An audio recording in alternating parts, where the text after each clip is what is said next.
Hey guys, today I want to talk about the Black Dahlia, the 1947 murder of a 22-year-old Hollywood hopeful in Los Angeles has never been solved.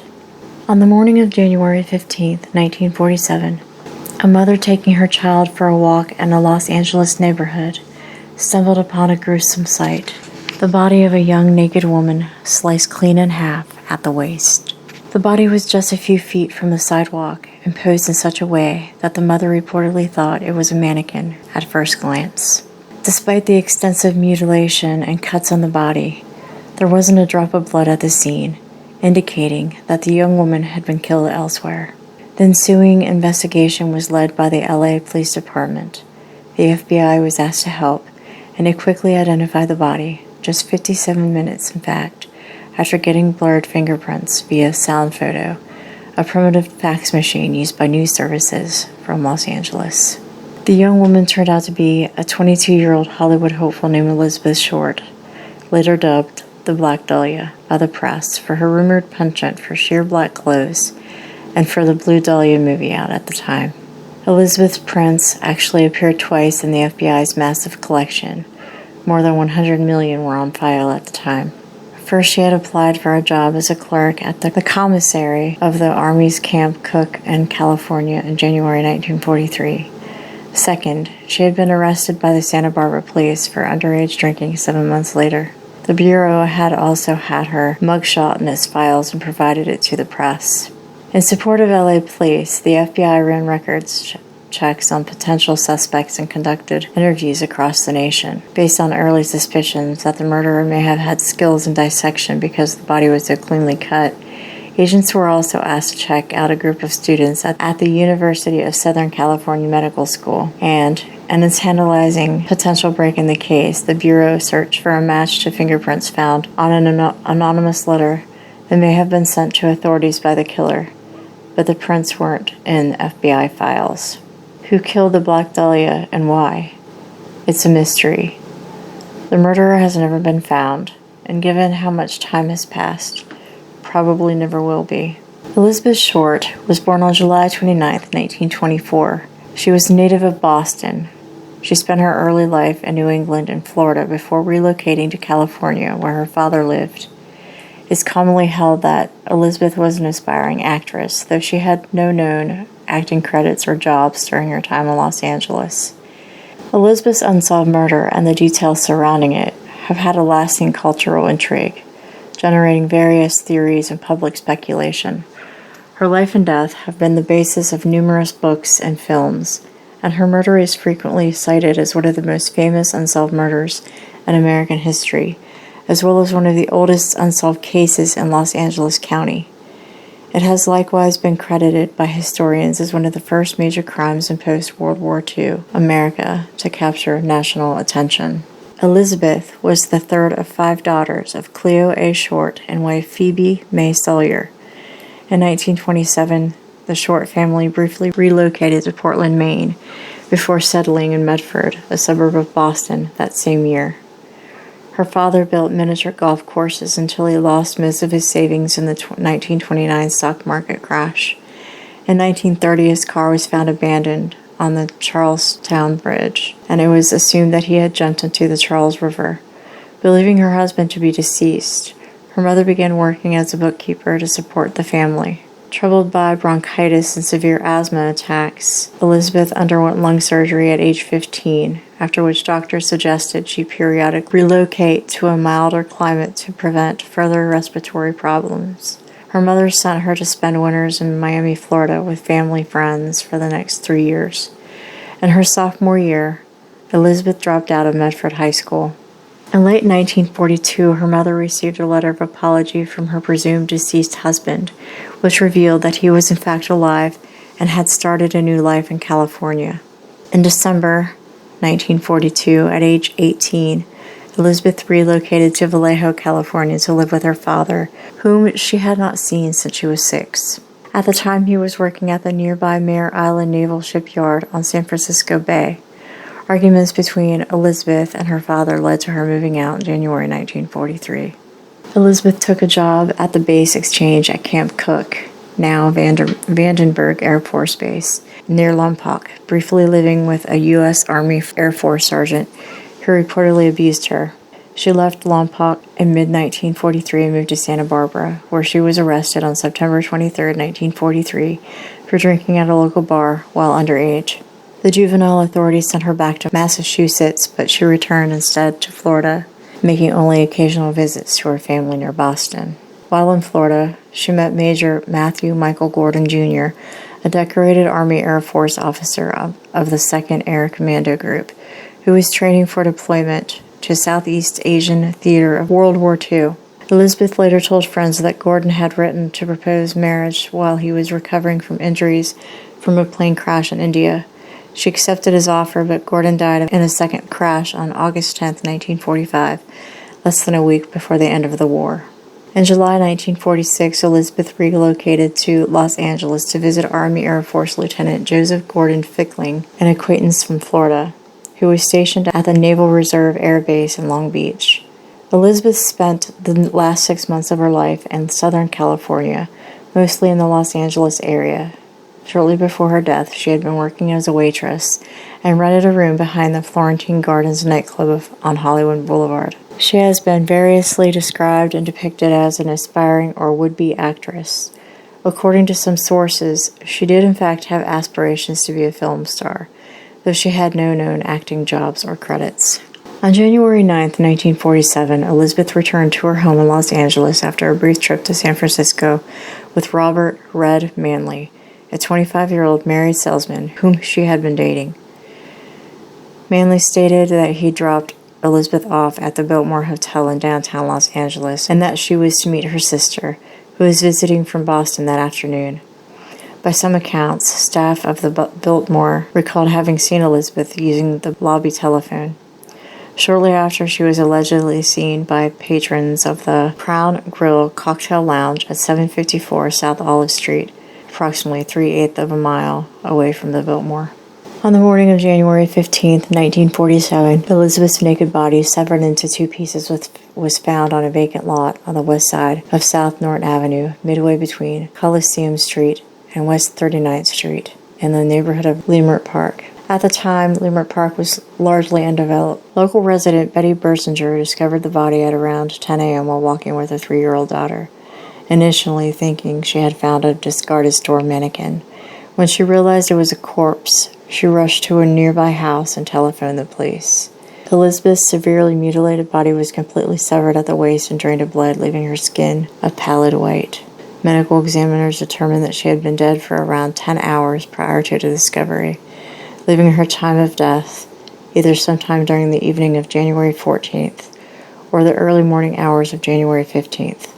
The body had apparently been washed by the killer. Elizabeth's face had been slashed from the corners of her mouth to her ears, creating an effect known as the Glasgow smile. She had several cuts on her thigh and breasts where entire portions of flesh had been sliced away. The lower half of her body was positioned a foot away from the upper, and her intestines had been tucked neatly beneath her buttocks. The corpse had been posed, with her hands over her head, her elbows bent at the right angles, and her legs spread apart. Upon the discovery, a crowd of passers-by and reporters began to gather. Los Angeles Herald-Express reporter Aggie Underwood was among the first to arrive at the scene and took several photos of the corpse and crime scene. Near the body, detectives located a heel print on the ground amid the tire tracks, and a cement sack containing watery blood was also found nearby. An autopsy of Elizabeth's body was performed on January 16, 1947, by Frederick Newbar, the Los Angeles County coroner. Newbar's autopsy report stated that Elizabeth was 5 feet 5 inches tall and weighed 115 pounds, had light blue eyes, brown hair, and badly decayed teeth. There were ligature marks on her ankles, wrists, and neck, and irregular laceration with superficial tissue loss on her right breast. Newbar also noted superficial lacerations on the right forearm, left upper arm, the lower left side of the chest. The body had been cut completely in half by a technique taught in the 1930s called hemicorporectomy. The lower half of her body had been removed by transecting the lumbar spine between the second and third lumbar vertebrae, thus severing the intestine duodenum. Newbar's report noted very little bruising along the incision line, suggesting it had been performed after death. Another gaping laceration, measuring 4 1/4 inches in length, ran long from the umbilicus to the suprapubic region.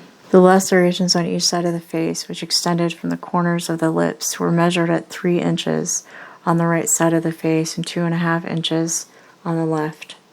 The skull was not fractured, but there was bruising noted on the front and left side of her scalp, with a small amount of bleeding in the suprarachnoid space on the right side, consistent with blows to the head.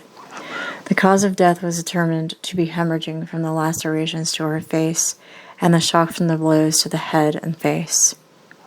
Newbar noted that Elizabeth's anal canal was dilated at 1 3/4 inches, suggesting that she might have been ARD. Samples were taken from her body, testing for the presence of sperm, but the results came back negative.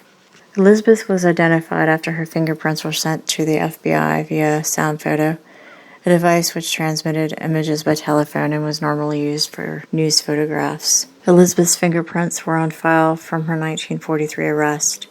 Immediately following Shore's identification, reporters from the William Randolph Hearst Los Angeles Examiner contacted her mother, Phoebe Short, in Boston, and told her that her daughter had won a beauty contest. It was only after prying as much personal information as they could from Phoebe that the reporters revealed that her daughter had in fact been murdered. The newspaper offered to pay her airfare and accommodations if she would travel to Los Angeles to help with the police investigation. That was yet another ploy, since the newspaper kept her away from police and other reporters to protect its scoop. The Examiner and another Hearst newspaper, the Los Angeles Herald-Express, later sensationalized the case, with one article from the Examiner describing the black tailored suit Elizabeth was last seen wearing as a tight skirt and a sheer blouse. The media nicknamed her the Black Dahlia and described her as an adventuress who prowled Hollywood Boulevard.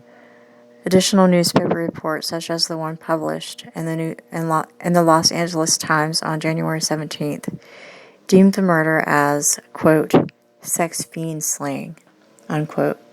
On January 21st, 1947, a person claiming to be Elizabeth's killer placed a phone call to the police to the office of James Richardson, the editor of the Examiner, congratulating Richardson on the newspaper's coverage of the case, and stated he planned on eventually turning himself in, but not before allowing police to pursue him further. Additionally, the caller told Richardson to, quote, expect some souvenirs of Beth Short in the mail, unquote. On January 24th, a suspicious manila envelope was discovered by a U.S. Postal Service worker. The envelope had been addressed to the Los Angeles Examiner and other Los Angeles papers, with individual words that had been cut and pasted from newspaper clippings. Additionally, a large message on the face of the envelope read, "Here is Dahlia's belongings. Letter to follow." The envelope contained Shore's birth certificate, business cards, photographs, names written on pieces of paper, and an address book with the name Mark Hansen embossed on the cover. The packet had been carefully cleaned with gasoline, similarly to Short's body, which led police to suspect the packet had been sent directly by her killer. Despite the efforts to clean the packet, several partial fingerprints were lifted from the envelope and sent to the FBI for testing. However, the prints were compromised in transit and thus could not be properly analyzed.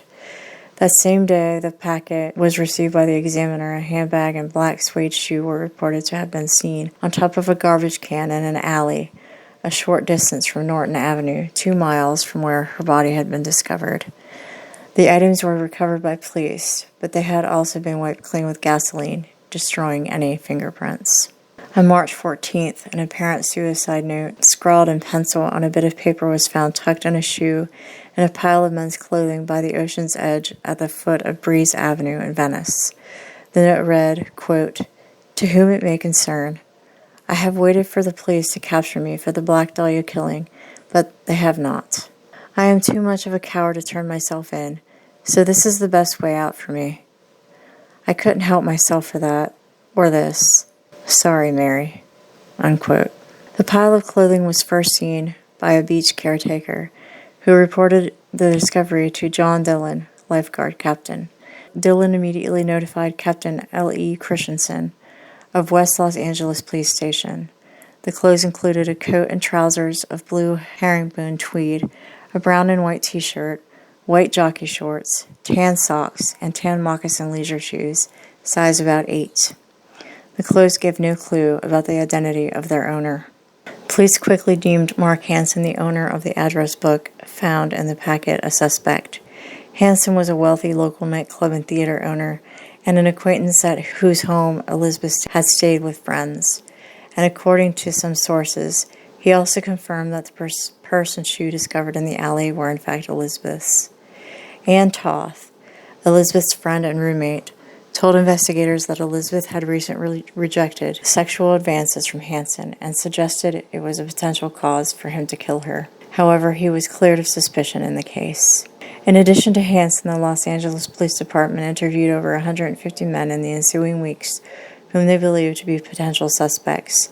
Manley, who had been one of the last people to see Elizabeth alive, was also investigated but was cleared of suspicion after passing numerous polygraph examinations. Police also interviewed several persons found listed in Hansen's address book, including Martin Lewis, who had been an acquaintance of Elizabeth's. Lewis was able to provide an alibi for the date of Elizabeth's murder, as he was in Portland, Oregon, visiting his father-in-law, who was dying of kidney failure. A total of 750 investigators from the LAPD and other departments worked on the case during its initial stages, including 400 sheriff's deputies and 250 California State Patrol officers. Various locations were searched for potential evidence, including storm drains throughout Los Angeles, abandoned structures, and various sites along the Los Angeles River, but the searches yielded no further evidence.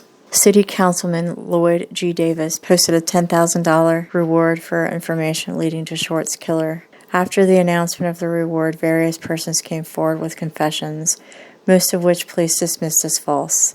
Several of the false confessors were charged with obstruction of justice.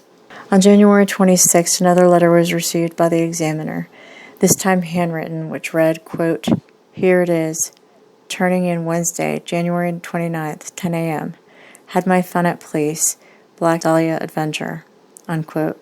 The letter also named the location at which the supposed killer would turn himself in. Police waited at the location on the morning of January 29th, but the alleged killer did not appear. Instead, at 1 p.m., the examiner offices received another cut-and-pasted letter which read, quote, "Have changed my mind. You would not give me a square deal. Dahlia killing was justified," unquote. The graphic nature of the crime and the subsequent letters received by the examiner have resulted in a media frenzy surrounding Elizabeth's murder. Both local and national publications covered the story heavily, many of which reprinted sensationalistic reports suggesting that Elizabeth had been tortured for hours prior to her death. The information, however, was false, yet police allowed the reports to circulate so as to conceal Elizabeth's true cause of death, cerebral hemorrhage, from the public. Further reports about Elizabeth's personal life were publicized, including details about her alleged declining of Hansen's romantic advances. Additionally, a stripper who was an acquaintance of Elizabeth's told police that she, quote, "liked to get guys worked up over her, but she'd leave them hanging dry," unquote. This led some reporters, namely the Herald Express's Bevo Means, and detectives to look into the possibility that Elizabeth was a lesbian and begin questioning employees and patrons of gay bars in Los Angeles. This claim, however, remained unsubstantiated. The Herald Express also received several letters from the purported killer, again made with cut-and-pasted clippings, one of which read, quote, "I will give up on Dahlia killing if I get 10 years. Don't try to find me," unquote. On February 1st, the Los Angeles Daily News reported that the case had run into a stone wall, with no new leads for investigators to pursue. The Examiner continued to run stories on the murder and the investigation, which was a front-page news for 35 days following the discovery of the body. When interviewed, lead investigator Captain Jack Donahue told the press that he believed Elizabeth's murder had taken place in a remote building or shack on the outskirts of Los Angeles, and her body was transported into the city where it was disposed of. Based on the precise cuts and dissection of Elizabeth's corpse, the LAPD looked into the possibility that the murderer had been a surgeon, doctor, or someone with medical knowledge. In mid-February 1947, the LAPD served a warrant to the University of Southern California Medical School, which was located near the site where Elizabeth's body had been discovered, requesting a complete list of the program's students. The university agreed so long as the students' identities remained private. Background checks were conducted but yielded no results. By the spring of 1947, Elizabeth's murder had become a cold case with few new leads. Sergeant Finis Brown, one of the lead detectives on the case, blamed the press for compromising the investigation through reporters probing for details and unverified reporting. In September 1949, a grand jury convened to discuss inadequacies in the LAPD's homicide unit based on their failure to solve numerous murders, especially those of women and children, in the past several years, Elizabeth's being one of them. In the aftermath of the grand jury, further investigation was done on Elizabeth's past, with detectives tracing her movements between Massachusetts, California, and Florida, and also interviewed people who knew her in Texas and New Orleans. However, interviews yielded no useful information in the murder. The notoriety of Elizabeth's murder has spurred a large number of confessions over the years, many of which have been deemed false. During the initial investigation into her murder, police received a total of 60 confessions, most made by men. Since that time, over 500 people have confessed to the crime. Some had not even been born at the time of her death. Sergeant John P. St. John, a detective who worked the case until his retirement, stated, quote, "It is amazing how many people offer up a relative as the killer," unquote. In 2003, Ralph Esdell, one of the original detectives on the case, told the Times that he believed he had interviewed Elizabeth's killer, a man who had been seen with a sedan parked near the vacant lot where her body was discovered in the early morning hours of January 15, 1947. A neighbor driving by that day stopped to dispose of a bag of lawn clippings in the vacant lot when he saw a parked sedan, allegedly with his right rear door open. The driver of the sedan was standing in the lot. His arrival apparently startled the owner of the sedan, who approached his car and peered in the window before returning to the sedan and driving away. The owner of the sedan was followed to a local restaurant where he worked, but was ultimately cleared of suspicion. Suspects remaining under discussion by various authors and experts include a doctor named Walter Bailey, proposed by the former Times copy editor Larry Harnish, Times publisher Norman Chandler, whom biographer Donald Wolfe claims impregnated Elizabeth, Leslie Dillon, Joseph A. Dumas, Artie Lane, a.k.a. Jeff Connors, Mark Hansen, Dr. Francis E. Sweeney, Woody Guthrie, Bugsy Siegel, Orson Welles, George Hodel, Hodel's friend Fred Sexton, George Knowlton, Robert M. Red Manley, Patrick S. O'Reilly, and Jack Anderson Wilson. George Hill Hodel Jr. was a suspect. Unlike the others, he was never formally charged with a crime. He came to wider attention as a suspect after his death when he was accused by his son, Los Angeles homicide detective Steve Hodel, of killing Elizabeth and committing several additional murders. Prior to the Dahlia case, he was also a suspect in the death of his secretary, Ruth Spaulding, but was not charged, and was accused of R-ing his own daughter, Tamar, but acquitted. He fled the country several times and spent 1950 to 1990 in the Philippines. Numerous details regarding Elizabeth's personal life and death have been points of public dispute. The eager involvement of both the public and press in solving her murder have been credited as factors that complicated the investigation significantly, resulting in a complex, sometimes inconsistent narrative of events. According to Anne Marie DiStefano of the Portland Tribune, many unsubstantiated stories have circulated about Elizabeth over the years. She was a prostitute, she was frigid, she was pregnant, she was a lesbian. And somehow, instead of fading away over time, the legend of the Black Dahlia just keeps getting more convoluted. Harnish has refuted several supposed rumors and popular conceptions about Elizabeth and her murder, and also disputed the validity of Gilmore's book Severed, claiming the book's 25% mistakes and 50% fiction. Harnish also examined the district attorney's files. He claimed that Steve Hodel had examined some of them pertaining to his father, along with Times columnist Steve Lopez. And contrary to Eatwell's claims, the file showed that Dillon was thoroughly investigated and was determined to have been in San Francisco when Elizabeth was killed. Harnish speculated that Eatwell either did not find these files or she chose to ignore them. A number of people, none of whom knew Elizabeth, contacted police and the newspapers and claimed to have seen her during her so-called, quote, missing week, unquote, between her January 9th disappearance and the discovery of her body on January 15th. Police and DA investigators ruled out each alleged sighting. In some cases, those interviewed were identifying other women who they had mistaken for Elizabeth. Elizabeth's whereabouts in the days leading up to her murder and the discovery of her body are unknown. Some sources, such as Oliver Syriax's Crime, an encyclopedia in 1993, state that Elizabeth's body was covered in cigarette burns inflicted on her while she was still alive, though there is no indication of this in her official autopsy report.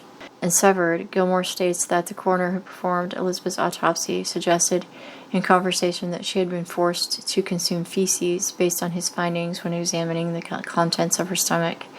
This claim has been denied by Harnish and is also not indicated in her official autopsy, though it has been reprinted in several print and online media. According to the newspaper report shortly after the murder, Elizabeth received the nickname the Black Dahlia from staff and patrons at a Long Beach drugstore in mid-1946 as wordplay on the film The Blue Dahlia from 1946. Other popularly circulated rumors claim the media crafted the name because Short adorned her hair with dahlias. According to the FBI official website, she received the first part of the nickname from the press for her rumored penchant and sheer black clothes. However, reports by DA investigators state that the nickname was invented by newspaper reporters covering her murder. Herald Express reporter Bevo Means, who interviewed Elizabeth's acquaintances at the drugstore, has been credited with first using the Black Dahlia nickname. The reporters Underwood and Jack Smith have been alternatively named as its creators. While some sources claim that Elizabeth was referred to or went by the name during her life, others dispute this. Both Gilmore and Harnish agree that the name originated during Elizabeth's lifetime and was not a creation of the press. Harnish states that it was in fact a nickname she earned from the staff of the Long Beach drugstore she frequented. In Severed, Gilmore names an A.L. Landers as the proprietor of the drugstore, though he does not provide the store's name. Prior to the circulation of the Black Dahlia name, Elizabeth's killing had been dubbed the Werewolf Murder by the Herald Express because of the brutal nature of the crime. Many true crime books claim that Elizabeth lived in or visited Los Angeles at various times in the mid-1940s, including Gilmore's Severed, which claims she worked at the Hollywood Canteen. This is disputed by Harnish, who states that Short did not, in fact, live in Los Angeles until after the canteen's closing in 1945. Although some of her acquaintances and several authors and journalists described Elizabeth as a prostitute or call girl during her time in Los Angeles, according to Harnish, the contemporaneous grand jury proved that there was no existing evidence that she was ever a prostitute. Harnish claims that the rumor regarding Elizabeth's history as a prostitute originates from John Gregory Dunn's 1977 novel True Confessions, which is based in part on the crime. Another widely circulated rumor, sometimes used to counter claims that Elizabeth was a prostitute, holds that Elizabeth was unable to have sexual intercourse because of a congenital defect that resulted in gonadal degenesis, also known as infantile genitalia. Los Angeles County District Attorney files state that the investigators had questioned 3 men with whom Elizabeth had engaged in sex, including a Chicago police officer who was a suspect in the case. FBI files in the case also contain a statement from one of Elizabeth's alleged lovers. Elizabeth's autopsy itself, which was reprinted in full in Michael Newton's 2009 book, The Encyclopedia of Unsolved Crimes, notes that her uterus was small. However, no other information in the autopsy is provided that would suggest her reproductive organs were anything other than anatomically normal. The autopsy also states that Elizabeth was not and had never been pregnant, contrary to what had been claimed prior and following her death. Another rumor that Elizabeth was a lesbian has often circulated. According to Gilmore, this rumor began after Bevo Means of the Herald Express was told by the deputy coroner that Elizabeth wasn't having sex with men, owing to her allegedly small genitalia. Means took this to mean that Elizabeth had sex with women, and both he and reporter Sid Hughes began fruitlessly investigating gay bars in Los Angeles for further information. Elizabeth is interred in the Mountain View Cemetery in Oakland. After her younger sisters had grown up and married, their mother Phoebe moved to Oakland to be near her daughter's grave. She finally returned to the East Coast in the 1970s, where she lived into her 90s. On February 2, 1947, just 2 weeks after Elizabeth's murder, Republican State Assemblyman C. Don Field was prompted by the case to introduce a bill calling for the information of an SO registry. The state of California would become the first U.S. state to make the registration for SOs mandatory. Elizabeth's murder has been described as one of the most brutal and culturally enduring crimes in American history, and Time magazine listed it as one of the most infamous unsolved cases in the world. Elizabeth's life and death have been the basis of numerous books, television shows, and films, both fictionalized and nonfiction. Among the most famous fictional accounts of Elizabeth's death is James Ellroy's 1987 novel, The Black Dahlia, which in addition to the murder explored the larger fields of politics, crime, corruption, and paranoia in post-war Los Angeles, according to cultural critic David M. Fine. Ellroy's novel was adapted into a 2006 film of the same name by director Brian De Palma. Elizabeth was played by actress Mia Kirshner. Both Ellroy's novel and its filmed adaptation bear little relation to the facts of the case. Elizabeth was also portrayed in heavily fictionalized accounts by Lucy Arnaz in the 1975 film Who is the Black Dahlia? By Jessica Nelson in Season 4, Episode 13 of Hunter, and by Mina Savari in the series American Horror Story in 2011, featuring Elizabeth in the plotline of the episode Spooky Little Girl, and again in 2018 with Return to Murder House. I hope someday that her murder will be solved, and Elizabeth Short can rest in peace.